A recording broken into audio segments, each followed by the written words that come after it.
everyone, I'm Alicia Anahosa, and today I'll be introducing you my career overview as a photographer and what the job will be like.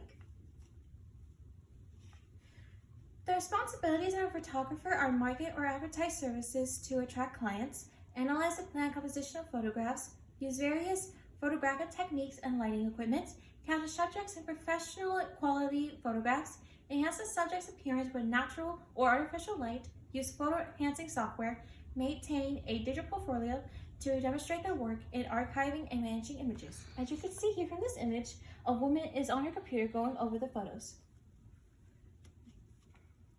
If I would ever have my own business, I would be advertising, schedule appointments, set up and adjust for equipment, buy supplies, keep records, charge customers, pay bills, and if I would ever have employees, I'll hire, train, and direct them. As you can see here from this image, a woman is going over what she has to do for her business.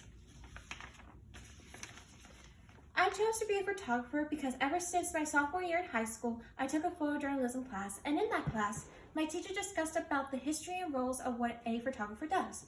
I was interested in doing all of the activities, tips, equipment, and assignments in the class because I always loved taking pictures for where I've been, what I loved, and more. Photography is my passion, and in order for me to become a photographer, I would have to work hard to graduate from college with an associate's degree in arts. After taking my Focus 2 assessment, I did have some high percentage rates in my self-assessment because I'm very involved in examining my interests, values, personality, and skills. As you can see here, I had a high percentage rate of 5.0 of self. When taking the skills assessment, my skills were involved in reading comprehension, fine arts, and designing because a photographer would have to follow their client's instructions and what they're looking for in the images. For instance, in my creative and artistic skills for fine arts, along with technical skills of designing, I would have to be creative with my work and focusing on the line, shape, form, texture, pattern, and color of the pictures I take in order to make my clients pleased with my work. As you can see here from communication skills, creative and artistic skills, and technical skills. The education level for this career is a high school diploma or a high school equivalency, similar to a diploma. As you can see here from this photo is an example of a high school equivalency. Most occupations in this zone require training in vocational schools related on the job experience or an associate's degree, but I'll be in college getting my associate's degree in graphic arts and design. Universities, community colleges, vocational and technical institutes, private trade and technical schools offer classes in photography. The basic courses cover equipment, processes, and techniques. Art schools training in photographic design and composition is also useful too. And also the training I will have to do is by starting off working as an assistant to a professional photographer and learn from them. This would take 1 or 2 years of training involving both on-the-job experience and informal training with experienced workers. As you can see here from this image, of a group of students and their trainer. I'm currently at San Jac as a student enrolled in the graphic arts program. I would be in college for 2 years in order to get my associate's degree. The college offers 80 programs in 8 areas of study, from arts and business to health sciences. The first class I'll be joining is Computer Info Art and regular art course, as you can see here from these images of the courses.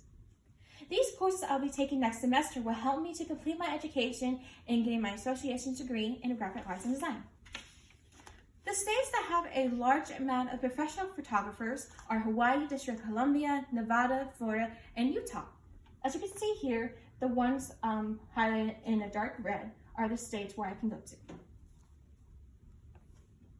On the other bar graph shows the areas where I can go to for my career and how high the employment rates are.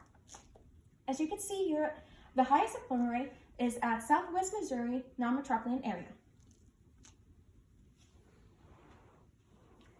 If I can't find any employment offers for photography open in my area, I will have to relocate to another city or state, but I'd rather not be too far away from home, away from my friends and family. As you can see from this image of relocating from one place to another. Am I interested in relocating? I will have to say yes and no. Because yes, I want to go to another city or state to follow my career and dream in being a photographer, but I don't want to be away from my home and friends and family. Maybe when I'm much older, I could then decide to relocate somewhere that's not far from home. The differences in the cost of living for photography here in Texas are here shown in this image. The differences in the wages, employments, and job openings for Texas, Houston, and around. As you can see here, the annual salary in Houston is $50,000, Texas $57,000, and all around $50,000. My first medium hourly wage would be at $19 in my salary, and then it'll go about to $10 to $41 from here down below. And then the annual rate ranges to $22,000 to $86,000 from 10% up to 90%. With the amount of money I earn as a photographer, I will be able to live the lifestyle I want. This chart shows how I plan on my lifestyle and the amount of money in total of my monthly expenses. As you can see here, my beginning annual salary would be $57,000, and up to the monthly income would be $3,000, and then by spending all of the necessities and needs, I'll be at $34. My career would pay me enough money to support myself and my family at a total of $41,000 per year, which is $19 per hour. As you can see here from this image of the per year and per hour salary. The benefits that are provided is paid vacation days, sick days, health insurance, maternity benefits, and retirement plans. Although if I were ever be a freelance photographer, I'll have to cover all these benefits myself. Working conditions for photographers may work indoors or outdoors. Portrait photographers work in studios, but they also travel. As you can see here, they can be both indoor or outdoor photographers. News photographers travel locally or internationally, but they must be prepared to work in uncomfortable or even dangerous surroundings. Although they often work irregular schedules, they must be available on short notice, since an example of an outdoor photographer. But sometimes when they have to walk around or such, they have to carry the heavy equipment from time to time. What I would wear is something professional but not dull and conventional. I want to be comfortable but not overly casual or sloppy. I should also be able to wardrobe off shooting factors such as weather, location, and time of day. However, I should always dress practically and professionally to my clients. As you can see here, this is an image of what photographers would wear.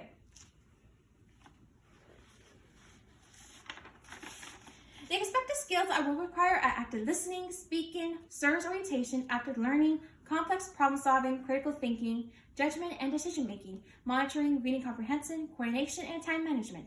My behavior expectations would be creativity and imagination, eye for detail, patience and flexibility, good people skills, and lastly, patience for their work. As you can see here from this other image, this is an example of a photographer going over a model what she has to do.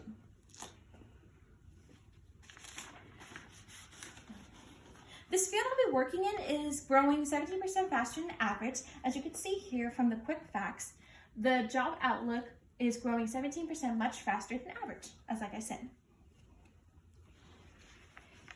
Yes, I'll be able to find my career after my education because it's important to me in finding and completing my college first, then going off into finding my career. Since I'll be in college for the next semester, I'm thinking in doing a part-time job during college, but it's better for me to wait after I graduate, then go looking for a job. My plan is doing job sites to research for any job openings and use them for my references, but the company I would like to work for is National Geographic Magazine. The company requires different interests such as passion, experiences, and have educational backgrounds in a variety of disciplines. The offers in joining the company are medical and dental and vision insurance, engaging in comprehensive wellness program, and a 401k retirement savings plan with matching contributions at 6 months of employment.